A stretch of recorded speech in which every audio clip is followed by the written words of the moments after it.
Chhatrabandhu the easy গাইডের পক্ষ থেকে দশম শ্রেণীর পরিবেশের জন্য ভাবনার পার্ট 3 পর্ব নিয়ে চলে এসেছি। এই পর্বে আমাদের আলোচনার বিষয়বস্তু হলো শক্তির যথাযথ ব্যবহার। এই পর্বটা মাধ্যমিকে যে সকল প্রশ্ন আসে সেই প্রশ্নগুলোর আলোচনার মধ্যে দিয়ে কমপ্লিট করার চেষ্টা করব। তো আমাদের প্রথম আজকে যে প্রশ্ন দেখব, জ্বালানি কি? যেসব পদার্থের দহনে তাপ ও আলো উৎপন্ন হয় সেই সব পদার্থকে বলা হয় জ্বালানি। নেক্সট কি আছে দেখো, জীবাশ্ম জ্বালানি কি? তাহলে জীবাশ্ম জ্বালানি হলো প্রাচীনকালে অনেক লক্ষ লক্ষ বছর আগে উদ্ভিদ ও প্রাণীর দেহাবশেষ মাটির নিচে চাপা পড়ে সেখানে উচ্চ তাপ এবং চাপের প্রভাবে অবাধ পচন প্রক্রিয়ায় গঠিত হওয়া জ্বালানি। তো এই জ্বালানির উদাহরণ কি কি আছে? এই প্রভাবে কি তৈরি হচ্ছে? কয়লা, পেট্রোল, ডিজেল, প্রাকৃতিক গ্যাস।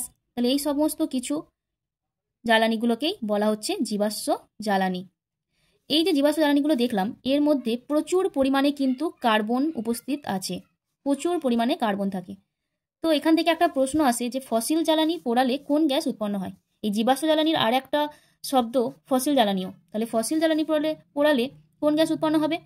যেহেতু এর মধ্যে প্রচুর পরিমাণে কার্বন আছে এবং বায়ুর যে অক্সিজেন আছে তার প্রেজেন্টে যখন এটা দহন হচ্ছে, তাহলে তার মধ্যে থেকে তৈরি করবে কি? প্রচুর পরিমাণে কার্বন ডাই অক্সাইড।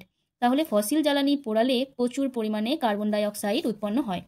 এরপরের একটা প্রশ্ন দেখো, এখানে বলা হচ্ছে কয়লার একটি নমুনার তাপন মূল্য 30,000 কিলোজুল পার কেজি বলতে কি বোঝায়? তাহলে প্রথমে আমরা জানবো এই তাপন মূল্য ব্যাপারটা কি। আমরা যে সমস্ত এই যে জ্বালানিগুলো দহন করছি, তো এই জ্বালানিগুলোর দহনের যে তাপশক্তি উৎপন্ন হচ্ছে তার যে একটা পরিমাণ, সেইটাকে পরিমাপ করার জন্য এই টার্মটা আসছে তাপন মূল্য। তাহলে তাপন মূল্য ব্যাপারটা দেখো, 1 কেজি ভরের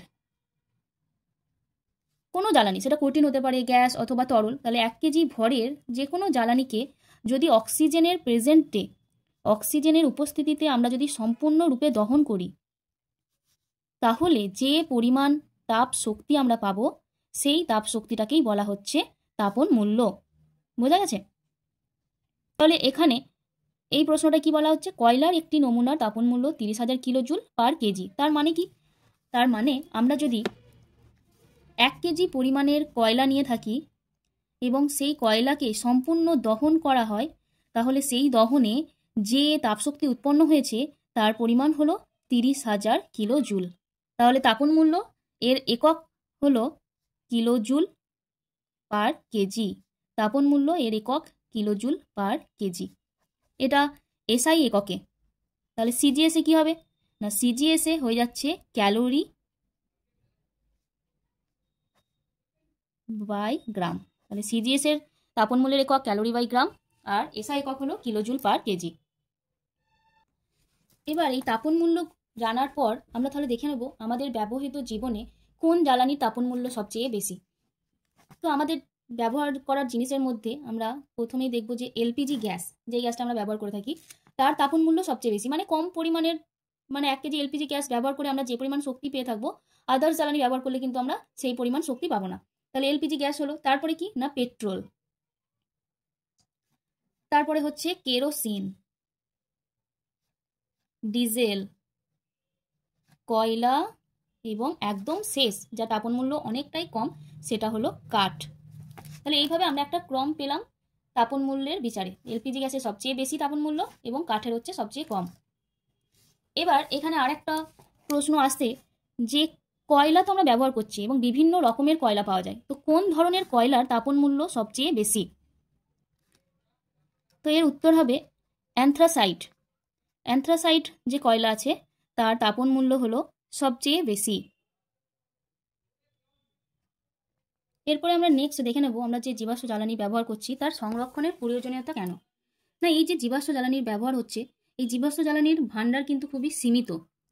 তো ভাণ্ডার সীমিত হওয়ার ফলে কি হচ্ছে না, আমাদের যে পরিমাণে আমরা ব্যবহার করছি তার ফলে তাড়াতাড়ি শেষ হয়ে যাওয়ার একটা চান্স আছে, সেই জন্য এটাকে সংরক্ষণ করে রাখা প্রয়োজন। দ্বিতীয়ত কি না, জীবাশ্ম জ্বালানি যেহেতু পুনর্নবীকরণযোগ্য নয়, তার ফলে জীবাশ্ম জ্বালানি একবার শেষ হয়ে গেলে এই জীবাশ্ম জ্বালানি তৈরি হওয়ার জন্য আবার কোটি কোটি বছর লাগে। তো সেই জন্য আমাদের এই ব্যবহারটাকে সংরক্ষণ করে রাখা উচিত। থার্ড, এই জীবাশ্ম জ্বালানির দহনে আমরা দেখলাম কার্বন ডাই অক্সাইড প্রচুর পরিমাণে তৈরি হয়। তাহলে জীবাশ্ম জ্বালানির যদি আমরা সংরক্ষণ করে থাকি বা ব্যবহার যদি কমিয়ে আনতে পারি, তাহলে আগের আমরা যে ক্লাসে দেখেছিলাম বিশ্ব উষ্ণায়ন, গ্লোবাল ওয়ার্মিং, তাহলে জীবাশ্ম জ্বালানির ব্যবহার কমালে কার্বন ডাই অক্সাইডের ব্যবহারও কমবে, তার ফলে এই ধরনের প্রাকৃতিক ব্যাপারগুলো আর ঘটবে না, বিশ্ব উষ্ণায়নের প্রভাব কমে যাবে। এছাড়া ভবিষ্যৎ প্রজন্মের কথা ভেবেও আমাদেরকে কিন্তু জীবাশ্ম জ্বালানির সংরক্ষণ করে রাখতে হবে। কারণ যদি এই জ্বালানিটুকু সংরক্ষণ করে রাখতে পারি, তাহলে তারা তাদের সময়ে যে পুনর্নবীকরণযোগ্য বিভিন্ন রকম শক্তির তৈরি হতে পারে, সেই ব্যবস্থাটুকু সেই সময়ে তারা করে নিতে পারবে। তো জীবাশ্ম জ্বালানির এই প্রয়োজনগুলো কিন্তু আমাদের দরকার। এরপরে আমরা নেক্সট যে প্রশ্ন দেখব সেটা হচ্ছে স্থিতিশীল উন্নয়ন কী এবং এই উন্নয়নের জন্য বায়ুশক্তি কীভাবে ব্যবহার করা যায়। তো স্থিতিশীল উন্নয়ন হচ্ছে এমন একটা প্রক্রিয়া যার সাহায্যে ভবিষ্যৎ প্রজন্মের জন্যও যেমন আমাদের শক্তির চাহিদা মেটানো হচ্ছে, পাশাপাশি বর্তমান প্রজন্মের জন্যও কিন্তু আমাদের চাহিদা মেটানো হবে শক্তির। তাহলে এই টোটাল ব্যাপারটাকে মাথায় রেখে যে উন্নয়ন, সেটাকেই বলা হচ্ছে স্থিতিশীল উন্নয়ন।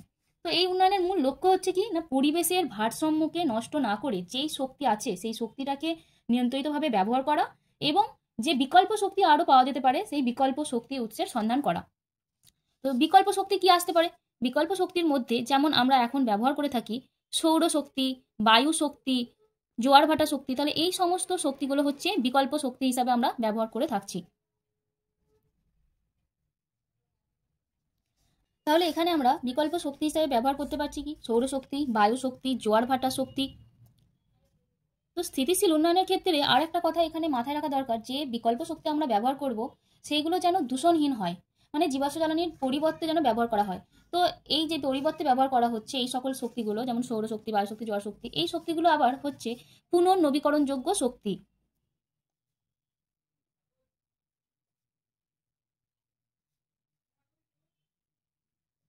তার মানে কি না, এই সকল শক্তির কখনো শেষ হবে না, আমরা বারবার এই শক্তিগুলোকে বারবার এই সমস্ত জায়গা থেকে এই শক্তিগুলোকে আমরা আহরণ করতে পারবো, সেই জন্য এগুলোকে বলা হচ্ছে পুনর্নবীকরণযোগ্য শক্তি। এবার যে নেক্সট প্রশ্নটা আসছে, এই উন্নয়নের জন্য বায়ু শক্তি কিভাবে ব্যবহার আমরা করতে পারি। তাহলে বায়ু শক্তি যেটা একটা পুনর্নবীকরণযোগ্য শক্তি, বায়ু শক্তিকে বায়ুর যে প্রবাহমান যে বায়ু আছে সেই প্রবাহমান বায়ুর গতিশক্তিটাকে কাজে লাগিয়ে আমরা কিন্তু বায়ু শক্তিকে ব্যবহার করতে পারি। যেহেতু বায়ু শক্তি অচিরাচরিত একটা শক্তি, যার কখনো শেষ হবে না এবং যেটা দূষণমুক্ত একটা এবং পুনর্নবীকরণযোগ্য, সেই জন্য আমরা স্থিতিশীল উন্নয়নের কাজে বায়ু শক্তিকে আমরা ব্যবহার করতে পারি। তাহলে এই যে বায়ু শক্তি, এটার সাহায্যে কি করা হচ্ছে না, আমাদের দেখে নেবো আমরা যে সমুদ্র উপকূলবর্তী এলাকা আছে, গুজরাট, তামিলনাড়ু, আমাদের পশ্চিমবঙ্গ, তো এই সমস্ত জায়গায় কিন্তু বায়ু শক্তিকে কাজে লাগিয়ে আমরা এখান থেকে এই পুনর্নবীকরণযোগ্য শক্তির উৎস কিন্তু সন্ধান করতে পারছি। এরকম আর কিছু শক্তি আছে যেগুলো আমরা দেখব। বায়ু শক্তির মতো স্থিতিশীল উন্নয়নের কাজে আমরা কিন্তু সৌরশক্তিকেও ব্যবহার করতে পারি, বা জোয়ার ভাটা শক্তি, ভূতাপ শক্তি, এগুলোকে কিন্তু ব্যবহার করতে পারি। তাহলে নেক্সট আমাদের পরের পয়েন্ট হলো সৌরশক্তি। সৌরশক্তিও হলো পুনর্নবীকরণযোগ্য শক্তি এবং সৌরশক্তি, এই শক্তির মূল উৎস হচ্ছে সূর্য।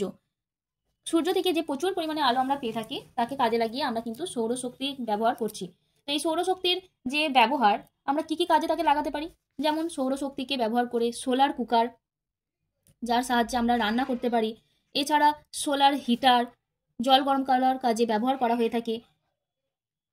ফটো ইলেকট্রিক যে ফটোভোল্টাইক যে কোষ আছে, আমরা এখন দেখে থাকি যে সৌর যে কোষ, সেইগুলোকে লাগিয়ে জমিতে লাগানো হচ্ছে, বাড়ির ছাদে লাগানো হচ্ছে, দিয়ে সেখান থেকে আমরা বাড়ির মধ্যে কারেন্ট জেনারেট করতে পারছি। তাহলে সেই যেটা ব্যবহারের মাধ্যমে এটা করা হচ্ছে সেটাকে বলা হচ্ছে ফটোভোল্টাইক কোষ। তো এই ফটোভোল্টাইক কোষের সাহায্যে বিদ্যুৎ উৎপন্ন করা হচ্ছে সূর্যের আলো দিয়ে, এবং সেই যে বিদ্যুৎ সেটা কিন্তু আমরা আমাদের কাজে ব্যবহার করতে পারছি। তাহলে এইভাবে সৌরশক্তিকে আমাদের ব্যবহারিক জীবনে আমরা ব্যবহার করতে পারছি। এছাড়া সৌরশক্তি হলো, তারপর দেখো জোয়ার ভাটা শক্তি। তো জোয়ার ভাটা শক্তি কি না, যখন জোয়ারের সময়ে জল প্রচুর পরিমাণে, জলের হাইট বেড়ে যায়, তো সেই জোয়ারের জলকে একটা জায়গায় বদ্ধ করে রেখে উপকূলবর্তী যে অঞ্চল আছে সেখানে বাঁধ নির্মাণ করে নিয়ে সেই জলকে ধরে রাখা হয়, এবং যখন ভাটার সময় জলটা নেমে যায় সেই জলটা ছাড়ার সময় তার মধ্যে টারবাইন ঘুরিয়ে দিয়ে সেখান থেকে কিন্তু বিদ্যুৎ তৈরি করা হয়। তো এটাও একটা কিন্তু আমাদের পুনর্নবীকরণযোগ্য শক্তি। এছাড়া আমরা দেখব কি ভূতাপ শক্তি। আমরা জানি আমাদের পৃথিবীর ভেতরে এখনও কিন্তু প্রচুর উষ্ণতা রয়েছে। তো পৃথিবীর ভেতরে গভীরতা যত বাড়তে থাকে তত দেখব পৃথিবীর মধ্যে টেম্পারেচারও ক্রমশ বাড়তে থাকছে এবং প্রায় 100 ডিগ্রি সেন্টিগ্রেড অব্দিও কিন্তু হতে পারে। তো এই যে পৃথিবীর মধ্যে যে তাপশক্তিটা রয়ে আছে সেটাকেই বলা হচ্ছে ভূতাপ শক্তি। তো যেই সমস্ত অঞ্চলে যেমন উষ্ণ প্রসবন আছে, আগ্নেয়গিরি আছে, তো সেই অঞ্চলগুলোতে কিন্তু এই ভূতাপ শক্তিটা সেখান থেকে সংগ্রহ করা হয়ে থাকে। ভূতাপ শক্তিও কিন্তু পরিবেশের কোনো দূষণ ঘটায় না এবং এটাও একটা পুনর্নবীকরণযোগ্য শক্তি। তো সেই জন্য কিন্তু আমরা এই শক্তিগুলোকে স্থিতিশীল উন্নয়নের কাজে কিন্তু ব্যবহার করতে পারি। এছাড়াও আরও যে সমস্ত শক্তি আছে সেগুলো নিয়ে আলোচনা করব, কিন্তু সেগুলো প্রশ্নের মাধ্যমে। তো নেক্সট প্রশ্ন হচ্ছে বায়োমাস কি। তো এই বায়োমাসকে আমরা অনেক সময় জীবভর বলে থাকি। তাহলে বায়োমাস হচ্ছে আমাদের কৃষিজাত যে সমস্ত বর্জ্য পদার্থ থাকছে, শাকসবজি, ফলমূলের খোসা, এছাড়া মৃত প্রাণীর দেহাবশেষ, প্রাণীর মলমূত্র, এই সমস্ত কার্বন ঘটিত পদার্থগুলোকেই একত্রে বলা হয়ে থাকে বায়োমাস বা জীবভর। তো এই বায়োমাস যে রাসায়নিক শক্তিটা সঞ্চিত থাকে তাকেই কিন্তু বায়োমাস শক্তি বলা হয়। তাহলে এরপর আমরা দেখে নেব কি বায়োগ্যাস কি। বায়োগ্যাস হচ্ছে আমরা এই যে বায়োমাসগুলো পেলাম, সেই বায়োমাসকে আমরা যদি একটা বদ্ধ জায়গার মধ্যে যেখানে বায়ু নিরুদ্ধ থাকবে, মানে কোনো বাতাস পৌঁছাতে পারবে না, সেরকম একটা জায়গায় যদি দীর্ঘদিন রেখে দিই, তাহলে সেখানে একটা ব্যাকটেরিয়ার প্রভাবে বিয়োজিত হয়ে এই সকল বায়োমাস বিয়োজিত হয়ে এক ধরনের গ্যাস উৎপন্ন করে। সেই গ্যাসটাকেই বলা হচ্ছে বায়োগ্যাস বা জৈব গ্যাস। তো এই গ্যাসের মেন যে উপাদান কি থাকে, তার মধ্যে প্রেজেন্ট থাকে মিথেন গ্যাস। তাহলে এই টোটাল প্রক্রিয়াতে যে গ্যাসটা তৈরি হলো তাকেই বলা হচ্ছে বায়োগ্যাস। তো বায়োগ্যাসের মেন উপাদান হলো, প্রধান যে উপাদান, সেই উপাদানটা হলো মিথেন। মোটামুটি বলা যেতে পারে 60 থেকে 80% যে গ্যাস সেটা থাকে মিথেনের। এছাড়া এর মধ্যে কিছু পরিমাণে কার্বন ডাইঅক্সাইড, এছাড়া সামান্য H2S। এবার কোনো গ্যাসের মধ্যে যদি এই মিথেনের মধ্যে বায়োগ্যাসের মধ্যে H2S গ্যাস থাকে তাহলে সেটা একটু বিষাক্ত হয়। তো এর মধ্যে H2S গ্যাসও থাকে, হাইড্রোজেন সালফাইড, এছাড়া হাইড্রোজেন, জলীয় বাষ্প প্রভৃতি কিন্তু এর মধ্যে থাকে। এবং এই যে মিক্সচারটা, এই যে বায়োগ্যাস তৈরি করা হলো যেই প্ল্যান্টে, তাকে বলা হয় বায়োগ্যাস প্ল্যান্ট। যে ব্যাকটেরিয়ার সাহায্যে বিয়োজিত হলো সেই ব্যাকটেরিয়াটাকে নাম হচ্ছে মিথাজনিক ব্যাকটেরিয়া। তাহলে এই মিথাজনিক ব্যাকটেরিয়ার সাহায্যেই কিন্তু আমাদের বায়োমাস যেটা আছে সেটা বিয়োজিত হয়ে মিথেন গ্যাসটা তৈরি করে এবং এর ফলেই বায়োগ্যাসটা তৈরি হচ্ছে। এরপরে নেক্সট আমরা দেখে নেব কি বায়োফুয়েল কি। তাহলে বায়োফুয়েল হচ্ছে না জৈব পদার্থ থেকে উৎপাদিত তরল জ্বালানি। তাহলে এরকম যেমন গ্যাস উৎপন্ন হচ্ছে, সেরকমই যদি কোনো বায়োমাসের মধ্যে থেকে যদি তরল উৎপন্ন হয় তখন সেটাকে আমরা বলে থাকবো কি বায়োফুয়েল। তো এই বায়োফুয়েল দু রকমের হয়ে থাকে মোটামুটি, বায়ো ইথানল আর বায়োডিজেল। বায়ো ইথানলটাকে আমরা অনেক সময় মোটর জ্বালানিতে ব্যবহার করে থাকি, আর বায়োডিজেলও কি করা হয় না, ডিজেলের সাথে মিক্সড করে যানবাহনে জ্বালানি রূপে ব্যবহার করা হয়। এখানে আর একটা প্রশ্ন আসে যেটা হলো পাওয়ার অ্যালকোহল। পাওয়ার অ্যালকোহল কি।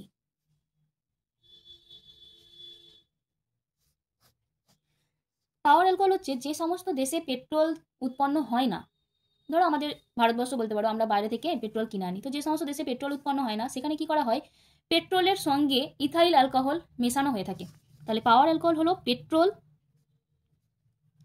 এবং তার সঙ্গে 10% ইথাইল অ্যালকোহল যে মেশানো হয়, সেই মিশ্রণটাকেই বলা হচ্ছে পাওয়ার অ্যালকোহল। তো পেট্রোল ও তার মধ্যে প্রেজেন্ট থাকছে ইথাইল অ্যালকোহল, এটা মিশে যে মিশ্রণটা তৈরি হচ্ছে সেই মিশ্রণটাকে বলা হচ্ছে পাওয়ার অ্যালকোহল। এর পরের প্রশ্ন আমরা দেখব কয়লা খনির মিথেন কি এবং একে সুইট গ্যাস কেন বলা হয়। তো আমাদের যে সমস্ত জায়গায় কয়লা খনি আছে, সেই কয়লা খনির কয়লার যে স্তর আছে, ধরো এগুলো কয়লা আছে, তো এই কয়লার উপরের স্তরে একটা মিথেন গ্যাসের লেয়ার থাকে। তো মিথেন গ্যাসের লেয়ার এর উপরে যখন থাকে তখন সেটাকে বলা হচ্ছে কয়লা খনির মিথেন বা কোল বেড মিথেন।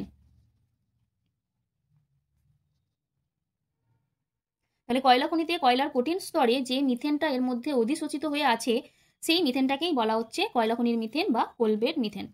এবার এই মিথেনটাকে অনেক সময় এই মিথেনটাকে সুইট গ্যাস বলা হয়, কারণ কয়লা খনির যে মিথেন আছে তার মধ্যে H2S গ্যাস কিন্তু প্রেজেন্ট থাকে না। H2S গ্যাস, হাইড্রোজেন সালফাইড, এটা একটা বিষাক্ত গ্যাস, যেহেতু এটা এর মধ্যে প্রেজেন্ট নেই সেই জন্য এই গ্যাসটাকে সুইট গ্যাসও বলা হয়ে থাকে। এবার এই কোলবেড যে মিথেন, এটাকে কিভাবে সংগ্রহ করা হয়, কিভাবে আমরা এটাকে ব্যবহার করি না, এই কোলবেড মিথেন এর ওপরে কিছু জলের লেয়ার থাকে, এটা মাটির তো এর নিচে এখানে আছে, তো এর ওপরে কিছু জলের লেয়ার আছে। কি করা হয়, এখানে একটা পাইপ ফিট করা হয়, তো সেই পাইপটার সাহায্যে ওপর থেকে আমরা জলটাকে টেনে বের করে নিই। তো জলটাকে বের করে নেওয়ার ফলে এই জায়গাটায় একটা নিম্নচাপের সৃষ্টি হয়, এবং নিম্নচাপ হওয়ার ফলে কি হচ্ছে না, কোনো জায়গায় আমরা জানি নিম্নচাপ অবস্থায় থাকতে পারে না, তো তখন এই কয়লার মধ্যে অধিশোষিত যে মিথেনটা আছে সেই মিথেন গ্যাসটা কিন্তু এই চাপটাকে ফিল আপ করার জন্য বেরিয়ে আসে, এবং যখনই বেরিয়ে আসে তখনই আমরা এই মিথেন গ্যাসটাকে কিন্তু আলাদাভাবে আবার আমরা কালেক্ট করে নিই। তো এইভাবে কিন্তু কোলবেট মিথেনটাকে সংগ্রহ করা হয়। তো এরকম কোলবেট মিথেন আমরা দেখে থাকি আমাদের পশ্চিমবঙ্গের যে রানীগঞ্জ জায়গাটা আছে সেখানে কিন্তু এরকম কোলবেট মিথেনের প্রচুর পরিমাণে কিন্তু সঞ্চয় ভাণ্ডার আছে, এবং সেখান থেকে আমরা এগুলোকে কিন্তু সঞ্চয় করে থাকি। এরপরে নেক্সট যে প্রশ্ন আমরা দেখব, এরপরে নেক্সট আমরা প্রশ্ন দেখে নেব মিথেন হাইড্রেট কি, এবং এটা খুবই ইম্পর্টেন্ট একটা প্রশ্ন যেটা বারবার পরীক্ষাতে এসেও থাকে। তো মিথেন হাইড্রেট কি? মিথেন হাইড্রেট হলো একটা ক্লাসাকার কঠিন পদার্থ। এর স্ট্রাকচারটা অনেকটা আমরা যে বরফ দেখে দেখি সেই বরফের মতো কিন্তু। আর কি হয় না, এই বরফের স্ট্রাকচারের মধ্যে প্রচুর পরিমাণে কিন্তু মিথেন প্রেজেন্ট থাকে, এবং তার চারিপাশে আমাদের যে জলের অণুগুলো আছে সেগুলো কিন্তু ঘিরে এই মিথেন হাইড্রেটের কেলাসাকার যে স্ট্রাকচার সেটা কিন্তু তৈরি করে। তো সেই জন্য এর স্ট্রাকচারটা হচ্ছে কেলাসাকার, এবং এটা H2O বা আমাদের জলের যে অণু আছে সেই জলের অণু দিয়ে তৈরি, এবং জলের অণু দিয়ে এই বরফ সদৃশ্য যে কেলাসটা তৈরি হচ্ছে তার মধ্যে কিন্তু এই প্রচুর পরিমাণে মিথেন আবদ্ধ থাকছে। তো এরকম একটা ক্লাসাকার কঠিন পদার্থকেই বলা হয়ে থাকে মিথেন হাইড্রেট। এর সংযুক্তি কি বা এর সংকেত কি? তাহলে মিথেন হাইড্রেট এর সংকেতে আমরা দেখে নেবো কি একটা মিথেন থাকবে এবং তার সাথে অনেক জলকণা প্রেজেন্ট থাকছে। তাহলে তার সংকেতে আমরা পেলাম মিথেন CH4, এর সাথে পেলাম 5.7H2O। তাহলে এটা একটা সংকেত হতে পারে।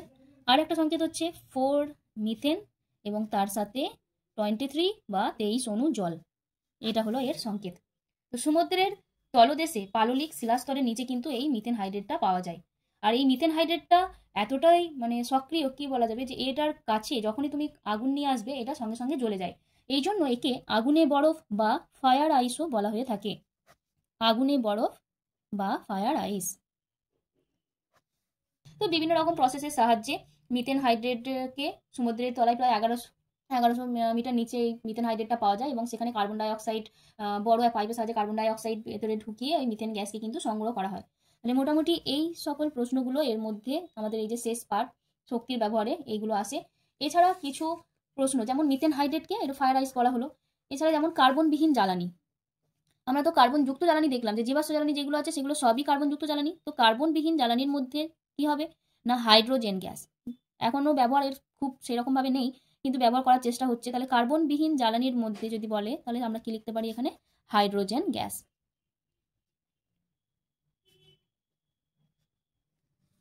তো এই প্রশ্নগুলো এখানে থাকবে যে স্থিতিশীল উন্নয়ন কি, এই উন্নয়নের সাথে বায়ু শক্তিকে ব্যবহার করা যাবে কিভাবে, বা সৌরশক্তিকে ব্যবহার করা যাবে কিভাবে।